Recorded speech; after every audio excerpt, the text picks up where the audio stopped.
Hello guys, দেখো আমি একটা রেমেডি বানিয়েছি। বেশ কিছুদিন ধরে দেখছি যে আমার মুখে একটা ট্যান চলে এসেছে, বিশেষ করে কপালের দুই পাশে যৌতুকের মতো এখানে। আমি যেহেতু তোমরা জানো আমি একটা প্রফেশনে আছি, ফিজিওথেরাপির কাজটা আমাকে করতে ফিল্ডেও বাইরে যেতে হয়, তো সবসময় রেডি হয়ে আমি যেতে পারি না।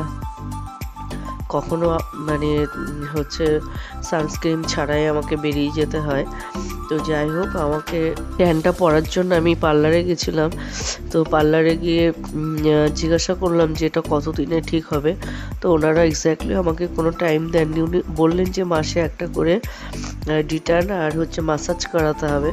তো আমি বললাম যে কদিন লাগতে পারে। ও 4 মাস 6 মাস কিছু বলতে পারবে না, মাসে একটা করে করাতে হবে, আস্তে আস্তে উঠে যাবে। তো ঠিক আছে, আমি 4-5টা করিয়েছি, বাট পুরোপুরি ওখান থেকে ওটা রিকভারি হয়নি। এবার আমি বাড়িতেও কিছু কিছু টিপস আমি ফলো করতাম। তো সেখানে আমি টক দই আর হলুদ একসঙ্গে ফাটিয়ে ওতে একটু চিনি দিয়ে আমি সকালে বিকালে দুটো টাইম করে মাখছিলাম। আর আরও একটা জিনিস, যেটা কখনো কখনো টমেটো আর চিনি আর হলুদ দিয়ে ওটাও আমি মুখে 2 টাইম করে লাগাই। তো এরকম করে আমার ট্যান কিছুটা কমে এসছে।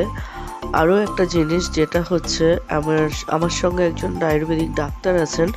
তো উনি বলছিলেন যে তোমরা সব দামি দামি ক্রিম ইউজ করো, তোমরা ঘরের ভিতরে হাতের কাছে যেগুলো থাকে সেগুলো তো তোমরা একেবারে গুরুত্ব দাও না। যেমন আমাদের কিচেনে অনেক ধরনের মশলাপাতি থাকে, আমরা যেগুলো দিয়ে রান্না করি সেইগুলোর অনেক গুণ সেই মশলার অনেক গুণ আছে। তো ওই মশলা তো সরাসরি আমরা মুখে মাখি না, তো রান্না করে যখন আমরা খেয়ে আমাদের খাওয়া হয়ে যায়, ওই মশলা দিয়ে তো আমরা রান্না করি। তো যাই হোক, আমাদের খাওয়ার পরে একটু হাতটা ধোয়া হয়ে গেলে ওই হাতটা দিয়ে যদি আমরা মুখে হাতটা ঘষতে পারি বা মুখটা ধুয়ে নিতে পারি, তাহলে নাকি অনেক রকম গুণ পাওয়া যায়। তো এখানে আমি ওটা বেশ করি, প্রতিদিনই করি, তার জন্য আমি অনেকটা উপকারও পেয়েছি। তো এরকম আমার মতো যদি কারোর এরকম সমস্যা থাকে, ট্যান পড়েছে বা ব্রণ হয়েছে, মুখে ব্ল্যাক স্পট পড়েছে, তো আমার মতো এরকম টিপসগুলো তোমরা ফলো করে দেখতে পারো।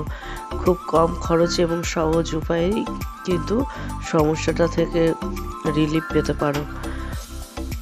তো গাইস, দেখো আমি এখানটায় ওটা আমি রেমেডিটা মেখেছি, মাখার পরে দেখো ভালো করে খেয়াল করে দেখবে আমার এতটাই ডার্ক স্পট পড়েছিল যে মনে হচ্ছিল এখানে পুড়ে গেছে। তো অনেকটাই ভালো আছে, আমি অনেকটা ভালো হয়েও গেছে, যার কারণে আমি ভীষণ খুশি। তাই তোমাদের সঙ্গে এটা শেয়ার না করে পারলাম না। Thanks for watching the video. Tata.